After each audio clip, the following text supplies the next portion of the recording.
మనకి వందనాలు. మీ అందరికీ నా వందనండి. ప్రభు మనకి ఈరోజు ఇచ్చిన వాగ్దానం కీర్తన గ్రంథము 6వ అధ్యాయము 6వ వచనం. నేను మూలుగుచు అలసి ఉన్నాను, ప్రతి రాత్రియు కన్నీళ్లు విడుచు నా పరుపు తేలుచున్నను, నా కన్నీళ్ల చేత నా పడక కొట్టుకొని పోచున్నది. Praise lord. ప్రభు ఈరోజు దావీదు ద్వారా మనకు తెలియజేస్తున్న మాట ఏంటంటే, దావీదు జీవితంలో ఇది చాలా ప్రాముఖ్యమైన ఒక రోజు. ఎందుకంటే దావీదు చాలా వేదన చెందాడు, చాలా రోదన చెందాడు. శత్రువు ఎంతగా ఇబ్బంది పెట్టాడంటే తన కన్నీళ్ళు ఆగట్లేదు. ఎంతకంటే తాను మూలుగుచున్నాడు. ఎంతగా మూలుగుచున్నాడంటే ఏడ్చి ఏడ్చి ఏడ్చి ఏడ్చి కొంతమందికి ఎక్కిళ్ళు వస్తాయి చూడండి. ఎక్కిళ్ళు వచ్చినా సరే ఇంకా వాళ్ళలో ఉన్న పుట్టుడు దుఃఖంతో ఎట్లా ఏడుస్తారో ఆ విధంగా ఏడ్చాడంట. శత్రువు తనను పతనం చేయాలనుకున్నాడు. తనకు రాజ్య అర్హతని ఇచ్చాడు కదా, తనకు ఐశ్వర్యాన్ని ఇచ్చాడు కదా, తన కుటుంబం అంతా ఉంది కదా, తను పతనం చేయాలని ఎంతగా తిష్టేసుకొని కూర్చున్నాడంటే తన జీవితంలో తను ఎలాగైనా నాశనం చేయాలి, ఎలాగైనా ఆ కుటుంబాన్ని చెరపాలి, ఆ బిడ్డలను చెరపాలి, వాళ్ళని చెరిపేయాలి, వాళ్ళని అసలు నాశనానికి నడిపించాలన్న ఉద్దేశంతో శత్రువు ఎంతగానో ఉన్నాడు. కానీ ప్రభు దగ్గర తను ఎంతగా వేదన చెందుతున్నాడో చూసారా, ఎంతగా వేదన చెందుతున్నాడో చూసారా. నేను ప్రతి రాత్రి కన్నీళ్లు విడిచు నా పరుపు తెలియజేస్తున్నాను, నా కన్నీళ్ళ చేత నా పడక కొట్టుకొని పోచున్నది. కన్నీళ్లతో పరుపుని తేలగొట్టుకుంటున్నాడు.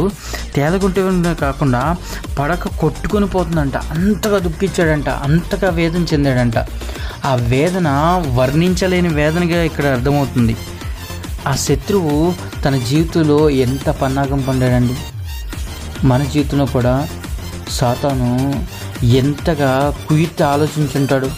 మన బిడ్డల జీవితంలో, మన జీవితంలో, మన తల్లిదండ్రుల జీవితంలో, లేదంటే మన మన బంధువుల జీవితంలో, లేదంటే మన మీదే ఎంతగా శత్రువు సాతాను పన్నాగాలు పొందుంటాడండి. ఎన్నిసార్లు నిద్రలేని రాత్రులు గడుపుంటాం.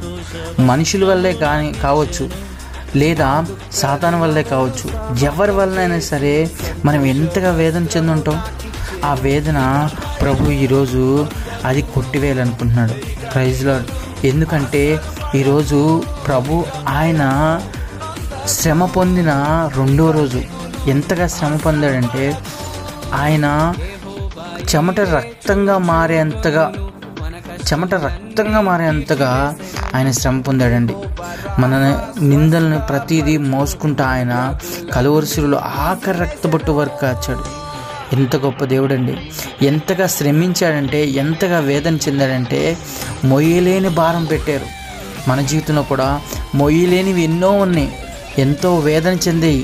కుటుంబ భారమే కావచ్చు, ఆర్థికపరమైన భారమే కావచ్చు, లేదా బంధువులు పెట్టే నిందలనే భారమే కావచ్చు, బిడ్డలను చూస్తే, కుటుంబం చూస్తే ఎదగలేదనే భారమే కావచ్చు, ఇంకా నేను ఇల్లు కట్టుకోలేదే, లేదంటే నా గృహాన్ని సరిగ్గా నిర్మించుకోలేదే అనే దాన్ని బాధే కావచ్చు, లేదా ఆర్థికపరమైన ఇంకా నేను సెటిల్ కాలేదే అనే వేదనే కావచ్చు. ఎంతో మొయ్యలేని భారంతో ప్రతిరోజు మనం తిరుగుతూ ఉన్నామేమో. మొయ్యలేని భారంతో ప్రతిరోజు మన జీవితాలు ముందుకెళ్తూ ఉన్నాయేమో. కానీ ఈరోజు దేవుడు ఈ వాక్యం ద్వారా మనతో ఏం మాట్లాడుతున్నాడు తెలుసా? శత్రువు దావీదు జీవితంలో ఎంతగా పన్నాగం పొందాడంటే తాను కన్నీళ్లతో పరుపు తేలిపోతుందంట, కన్నీళ్లతో పరుపే కొట్టుకుపోతుందంట. అంతగా దుఃఖించాడు. ఈరోజు ప్రభు ఈ వాగ్దానం చేతపట్టుకొని, ప్రభా నేను గడిచిన దినాలంతా నేను దుఃఖంలో ఉన్నా ప్రభా, నేను ఎంతగా దుఃఖించానంటే నా దుఃఖాన్ని నాట్యంగా మార్చవా, నా కుటుంబంలో నా దుఃఖాన్ని నాట్యంగా మార్చవా, నా బిడ్డను దీవించవా అని నువ్వు అడిగినట్లయితే ఈ కింద వచనంలో ఏమని ఉంటుందంటే 10వ వచనంలో, నా శత్రువులందరూ సిగ్గుపడి బహుగా అదురుచున్నారు, వారు అకస్మాత్తుగా సిగ్గుపడుదురు, వెనుకకు మళ్ళుదురు. ఎందుకో తెలుసా? దావీదు అక్కడ ప్రార్థన చేశాడు.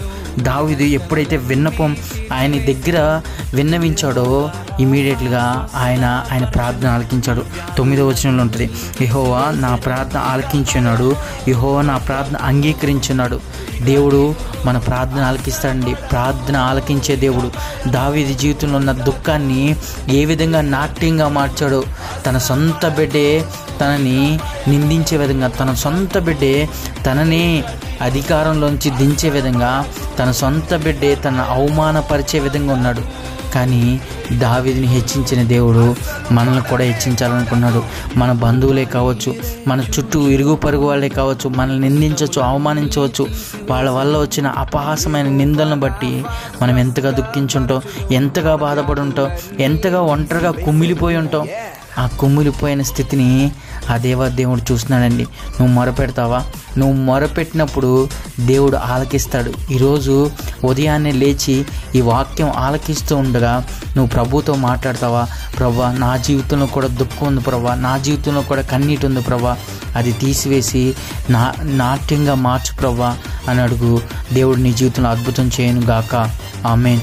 ప్రేమ గల తండ్రి, ఘనమైన దేవా, కృప కలిగిన దేవా, యేసయ్య నీకు వందనాలు.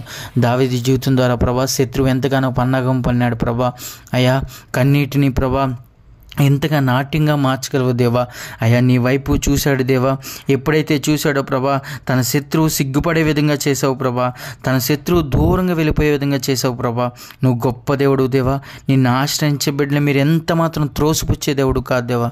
నీ బిడ్డని మీరు జ్ఞాపం చేసుకొని నీ చిత్తంలో, నీ దయలో నడిపించి పోషించిన విధానాన్ని బట్టి నీకు వందనాలు, స్తోత్రాలు చెల్లిస్తూ నీ చిత్తానుసారంగా జీవించడానికి సహాయం చేయండి.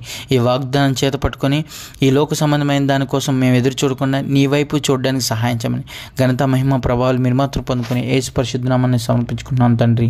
ఆమేన్.